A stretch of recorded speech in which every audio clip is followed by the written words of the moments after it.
Hello friends, நோம்பெல்லாம் முடிஞ்சு ரம்ஜான் அன்னைக்கு எல்லா முஸ்லீம் வீட்லேயும் கண்டிப்பாக செய்யக்கூடிய ஒரு விஷயந்தான் இந்த ஷீர் குருமா.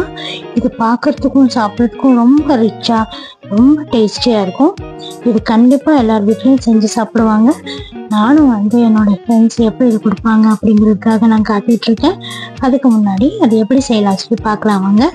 முதல்ல நிறைய ட்ரை ஃப்ரூட்ஸ் நமக்கு தேவைப்படும். பாதாம், பிஸ்தா, முந்திரி, அப்புறமா சீட்லெஸ் டேட்ஸ், இல்லைன்னா ட்ரை டேட்ஸ் கூட விற்குது இல்லையா. ஸோ இது எல்லாமே நம்ம முதல் நாளே தண்ணியில் நல்லா ஊற வச்சு வச்சிடணும். அட்லீஸ்ட் ஒரு 2 ஹவர்ஸாவது நீங்கள் ஊற வச்சு வைக்கணும். முதல் நாள் உங்களுக்கு ஊற வைக்க டைம் இல்லைன்னா இதெல்லாம் நல்லா பொடியாக கட் பண்ணிக்கோங்க. நான் எடுத்திருக்க டேட்ஸ் சீட்லெஸ் சாஃப்ட் டேட்ஸ் தான், அதனால் நான் அதை ஊற வைக்கல. இப்போ எல்லாத்தையும் நல்லா ஃபைனாக கட் பண்ணிவிட்டு நெய்யில் போட்டு வறுத்து எடுத்துக்கணும்.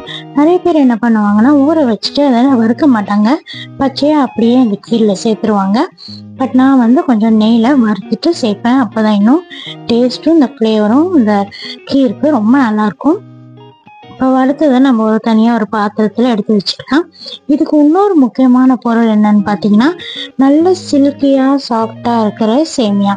இந்த சேமியா ரோஸ்டட் எடுத்துக்காதீங்க, தின்னா நல்ல சில்கியாக கிடைக்கிற எந்த சேமியா வேணாலும் நீங்கள் எடுத்துக்கலாம்.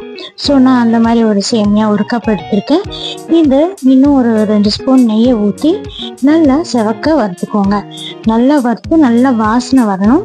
நல்லா செவந்ததுக்கு அப்புறமா இதை தனியாக ஒரு பிளேட்டில் எடுத்து வச்சுட்டு நீங்கள் இந்த கீர் சர்வ் பண்ணும்போது கூட லாஸ்ட்டில் அதை போட்டு சர்வ் பண்ணிக்கலாம். பட் எனக்கு இந்த பாலோட வெந்து வர இந்த சேமியா தான் எனக்கு ரொம்ப பிடிக்கும்.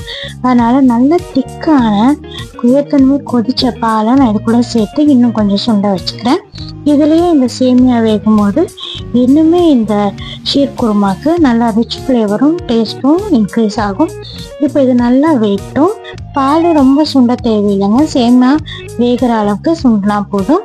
இப்போ நம்ம வறுத்து வச்சுக்கிற எல்லா ட்ரை நட்ஸையும் இது கூட சேர்த்து இன்னும் கொஞ்சம் நேரம் வேக விடலாம். இந்த ஷீர் குருமாக்கு ரொம்ப முக்கியமான ஒரு ட்ரை ஃப்ரூட் என்னன்னு பார்த்தீங்கன்னா இந்த சிரோஞ்சி பருப்பு தான்.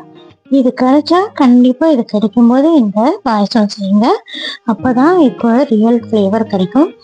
நான் அது ஊற வைக்கிறேங்க. ஊற வைக்காத ட்ரை கிரேப்ஸையும் சிரோஞ்சி பருப்பையும் நான் இப்போ இது கூட சேர்த்துருக்கேன். இப்போது ஒரு பாதி அளவுக்கு நான் சுகர் சேர்த்துக்கிறேன். மீதி நான் மில்க் மேட் சேர்த்துக்க போகிறேன். நீங்கள் full and full milk mat கூட செஞ்சீங்கன்னா இன்னுமே இந்த ஷீர் குருமா ரொம்ப அற்புதமான டேஸ்ட்டாக இருக்கும். நான் பாதி மில்க் மேட் பாதி சுகர் அந்த மாதிரி தான் ஆட் பண்ணியிருக்கேன். கன்சிஸ்டன்சி அட்ஜஸ்ட் ஆகிடும். இப்போது அதில் கொஞ்சமாக நீங்கள் ஏலக்காய் தூள் ஆட் பண்ணிக்கணும். இப்போ இது எல்லாம் சேர்ந்து நல்லா ஒரு கெட்டியான பதத்துக்கு வரும். ரொம்ப கெட்டியாகிக்கிறாதீங்க, ஏன்னா இது ஆறுனதுக்கப்புறமா இன்னுமே ரொம்ப கெட்டியாகும். இது சூடாக சர்வ் பண்ணதுக்கும் நல்லாயிருக்கும், சில்லுன்னு சர்வ் பண்ணாலும் ரொம்ப நல்லாயிருக்கும். இது கலர் நமக்கு நேச்சுரல் கலர் தான். அது கூட நான் கொஞ்சம் குங்குமப்பூ சேர்த்துருக்கிறதுனால லைட் கிரேமிஷ் கலரில் பார்க்குறதுக்கு எவ்வளோ பிரமாதமாக இருக்க பாருங்கள். ஸோ அப்படியே இந்த போரிங் கன்சிஸ்டன்சி வந்தவுடனே நீங்கள் ஆஃப் பண்ணிடலாம். இதை சர்வ் பண்ணும்போது மேலே இன்னும் கொஞ்சம் ட்ரை நட்ஸ் தூவி கொஞ்சம் குங்குமப்பூ டெக்கரேட் பண்ணி நம்ம சர்வ் பண்ணலாம். இதை நீங்கள் ஃப்ரிட்ஜில் வச்சும் நீங்கள் சர்வ் பண்ணலாம். இல்லை லஞ்செல்லாம் சாப்பிட்டதுக்கப்புறம் சூடாக கூட நீங்கள் சர்வ் பண்ணலாம். ட்ரை பண்ணிவிட்டு எப்படி இருக்குன்னு கமெண்ட்டில் சொல்லுங்கள்.